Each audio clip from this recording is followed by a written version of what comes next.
Разговараме со Наташа Василевска-Трајчевска, книжевник, дел од професионалниот тим на Струмичката библиотека.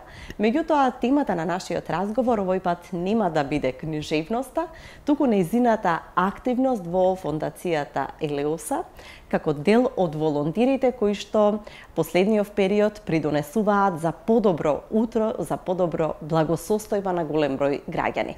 Наташа, добре дојде. Драго ми е што имаме можност да позборуваме на една волку благородна тема. Ви благодарам на поканата и мене ми е драго дека ни дадовте еден простор за да кажеме нешто повеќе за нашата фондација, која работи еве отприлика еден месец, вака официјално и организирано. Иако оваа дејност не е нова, значи функционираме веќе неколку години, работиме на некој начин, но не во овака организирана форма. Значи, со текот на времето ова само по себе си донесе потреба за сето ова да се организира и да регистрираме една хуманитарна фондација, како би можеле на полесен начин да помагаме и да допреме до многу повеќе семејства на кои што имам потребна помош. Како се создаде Фондацијата Елеуса? Може ли да ги објасниме чекорите кои активностите, настаните кои донесоа до незиното оформување? Значи, тоа е долгогодишна работа. Луѓе кои сме во црквата, кои со години помагаме семејства од ваков тип социјално загрозени или луѓе кои имаат потреба. Само по себе си дојде до овој момент. Значи, размислувавме, нели, се консултиравме што и како понатаму, затоа што ние веќе функциониравме како еден вид фондација, меѓутоа со тоа што веќе ја формиравме фондацијата, имаме пристап до повеќе луѓе, значи повеќе луѓе да слушнат за нас, да добиеме повеќе донации, затоа што нормално нели во овие тешки времиња тешко се обезбедуваат средства.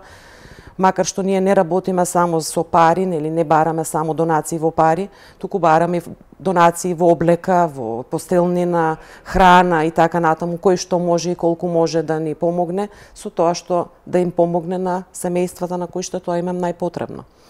Со тек на времето самата Струмичка епархија сакаше да не поддржи, значи најдовме најголема поддршка во Струмичката епархија и нашиот владика. Нему му се допадна таа наша работа и буквално може би тој не поттикна да дојдеме до тој степен да формираме една ваква фондација. Освен Струмичката епархија, кој друг ја поддржа фондацијата? Потребен ли беше уште малку полет за да тргне ова? Нормално дека е потребно, затоа што јасно е дека за се нешто требаат пари. Тука се нашите основачи на фондацијата. Тие се луѓе кои што се од бизнис секторот, кои што исто така се луѓе од црквата, кои постојано и досега помага и продолжуваат со нивната помош финансиска на сите овие проекти да се реализираат. Колку се подобри работата на вашата хумана група со институционализирањето, со формирањето на фондацијата? Дали се канализираа сите тие? Секако дека се подобри, нормално дека има подобрување во таа работа, значи имаме веќе организација, има луѓе кои што се задолжени да ги следат приливите на сметките, луѓе кои што се задолжени да ги наоѓаат семејствата на кои што им треба помош, да ги проверат дали навистина им треба помош. Значи имаме луѓе волонтери кои што се ангажирани во купување на сите работи кои што треба да се обезбедат за пакување на пакетите, волонтери кои учествуваат во пакувањето на пакетите, луѓе кои што се задолжени за враќање на мејлови кои ги добиваме, луѓе кои што одговарат на телефонски повици, значи сето тоа сега се одвива организирано. Знаеме кој што за што е задолжен и што работи, значи не сме така веќе стихино собрани. Која е мисијата на Фондацијата Елеуса? Кои се целите кои што, освен таа хумана побуда или што постои, предпоставувам, кај секој човек и ова го правите заедно многу поорганизирано, кои се мисиите кои што кон кои што ќе се стремите? Значи сакаме да помогнеме секаде таму каде што има потреба од наша помош. Значи во делот на Струмичка епархија помагаме во дел ако треба нешто да се реновира кај некои луѓе уништено е живеелиштето, има потреба од реновирање, имаме потреба од шпоред, имаме потреба од мебел, нели, таму да се внесе. Сега се зависи од потребата и на самото семејство. Нашата мисија е да помогнеме секаде таму каде што можеме и каде што реално има потреба од помош, затоа што за жал се соочивме со моменти кога оваа помош се злоупотребува. Затоа имаме обврска и да ги проверуваме тие семејства, дали навистина е потребно таму помош, колку е потребно помош, затоа што сега не е исто едно семејство кое што нема никакво примање.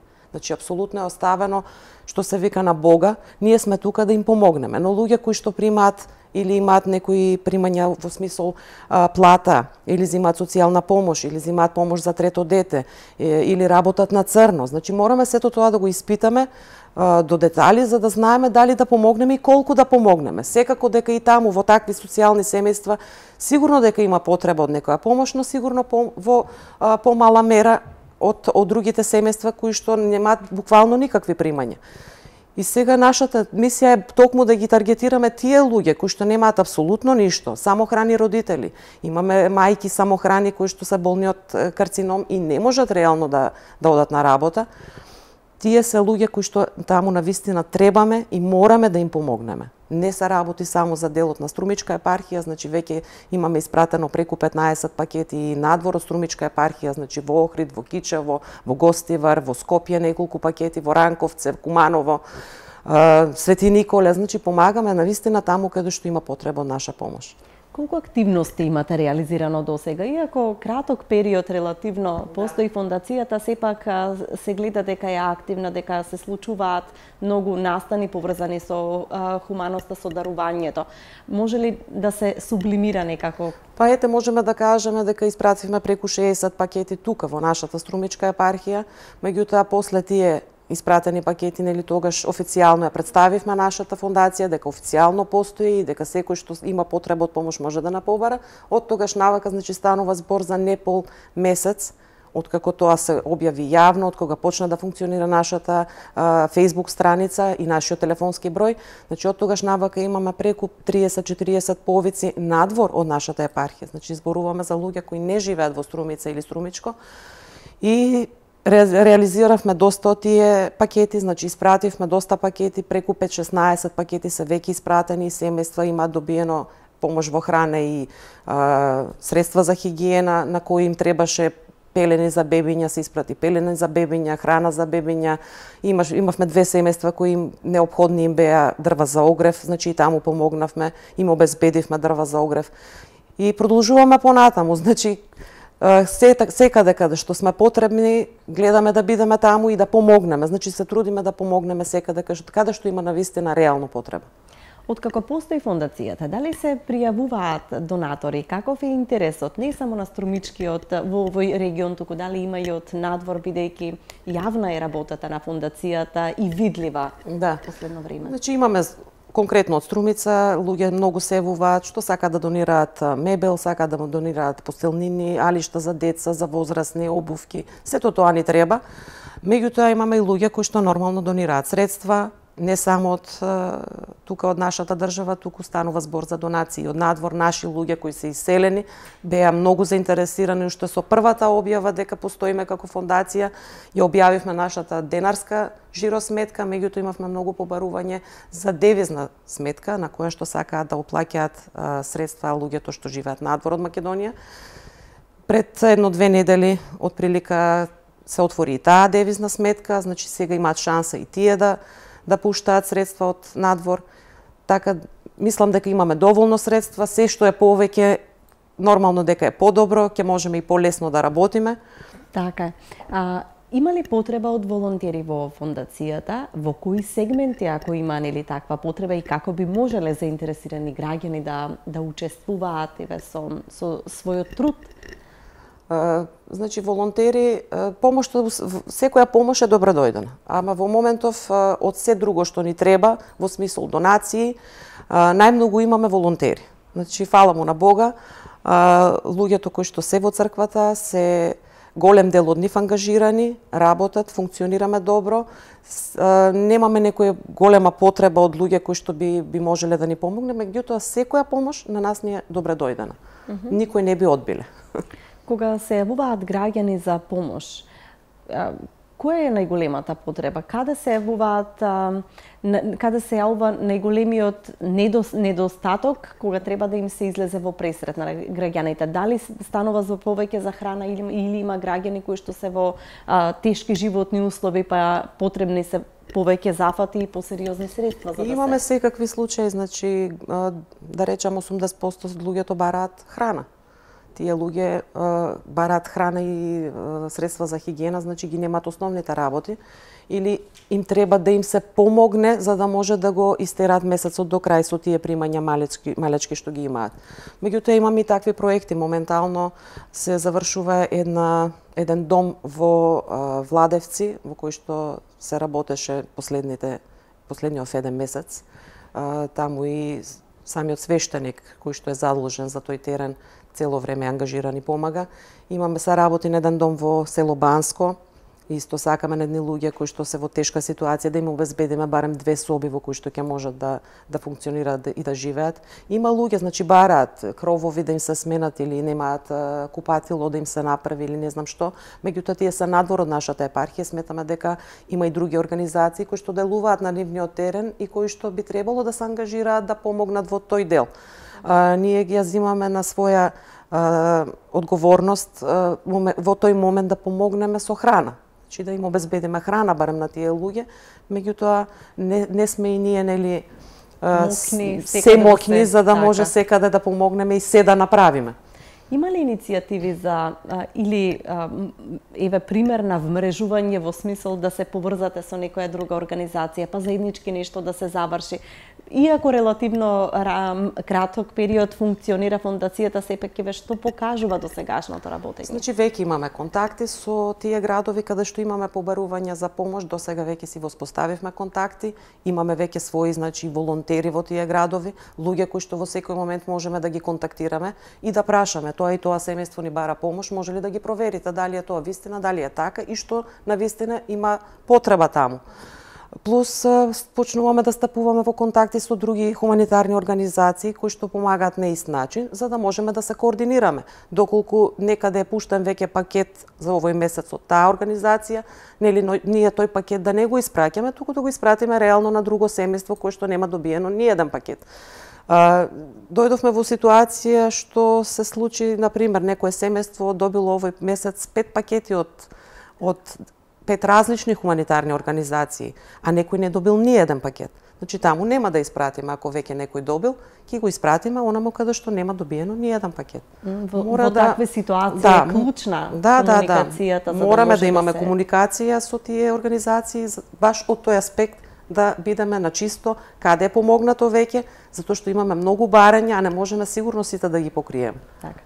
Има ли и други иницијативи кои што би можела да ги покрене фондацијата во иднина, освен или основното помагање со хуманитарни пакети и некои хуманитарни активности можеби? Има многу, има идеи многу. За тие идеи ќе треба, мислам, сепак време да си легнат овие работи за да дојде до можеби до остварување на некои од овие иницијативи.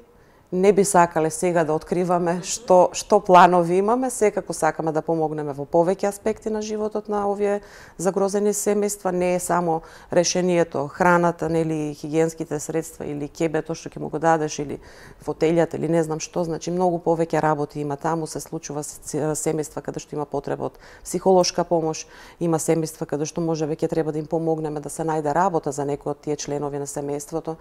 Има луѓе што сакаат да одат на работа, нема децата кој да им ги чува, можеби има потреба нели да формираме некое такво катче каде што децата би биле згрижени додека родителите се на работа, или овие семејства се сепак ранлива категорија каде што родителите не можат реално да им помогнат на своите деца во совладување на училишните обврски, па ете нели се отвара таа можност да разговараме и на таа тема, затоа што имаме многу волонтери наши кои што се веќе наставнички или наставници и работат во образованието и можеме нели да потпреме и тука да даваме некои дополнителни часови да им помагаме на овие деца, но за тоа потоа значи многу сме уште на почеток, на првото скалило сме се надеваме дека со текот на времето ќе се искачуваме се погоре и погоре и ќе можеме да помогнеме во сите сфери на живењето на едно социјално семејство.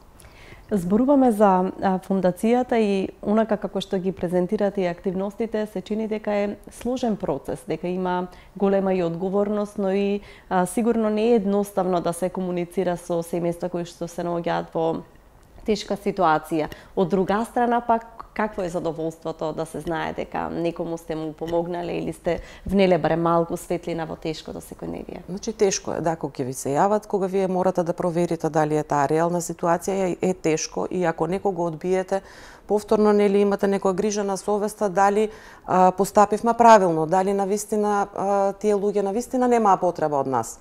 Тоа е тежок момент да застанеш, да се соочиш со него, меѓутоа мора да работиме така, едноставно така мора да функционираме затоа што реално не можеме 100% на сите да помогнеме и реално и на сите не имам потребна толку многу помошта, но од друга страна ете семејствата каде што е помогнато, каде што ни испратиле некоја слика или видео од пресреќно дете кое добило пакетче нели новогодишно или добило нешто патики или некоја лиштенце ново, значи сепак ни дава надеж дека ќе постигнеме многу повеќе и дека можеме многу повеќе и дека некој се смее и е среќен затоа што ние нешто сме успеале да му дадеме. Тоа е многу малку, да се разбереме, не е нели кој знае што, но тоа малку за нив, за тие семејства е многу.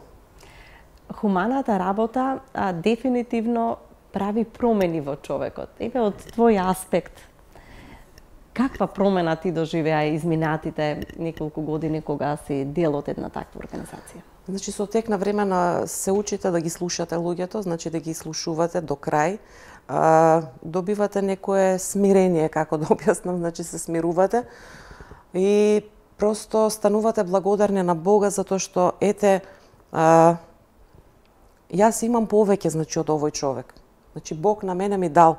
Со тоа што на мене ми дал шанса и да му помогнам на овој другиот. Значи имам доволно, можеби немам премногу, но доволно за да може барем нели дел од моето да одвојам за да дадам на некој друг. Значи поубаво нешто од давањето нема, значи самото тоа давање значи љубов. И со тоа што даваме било што, нели за нас можеби не е ништо тоа што ќе дадеме 5 кила брашно или не знам 5 кила прашок за перење или за детенце некој ќе купиме некоја играчка или ќе му купиме некои патичиња, тоа за нас не значи многу, ама за нив значи многу. И самата таа насмевка и среќа што знаеме дека ја носиме во тој дом, на нас ни дава задоволство, се осеќаме нели нормално среќни, исполнети и добиваме некоја друга димензија во животот. Наташа, ти благодарам што ја сподели приказната за фондацијата Елиоса. Благодарам и на вас. Се надевам дека и нашите гледачи ќе најдат радост во дарувањето и ќе најдат смисла во хуманата работа, водејќи се по вашиот пример. Да се надеваме. Благодарам. Почитувани гледачи, вам ви благодарам за времето што го одвоивте за нашата емисија.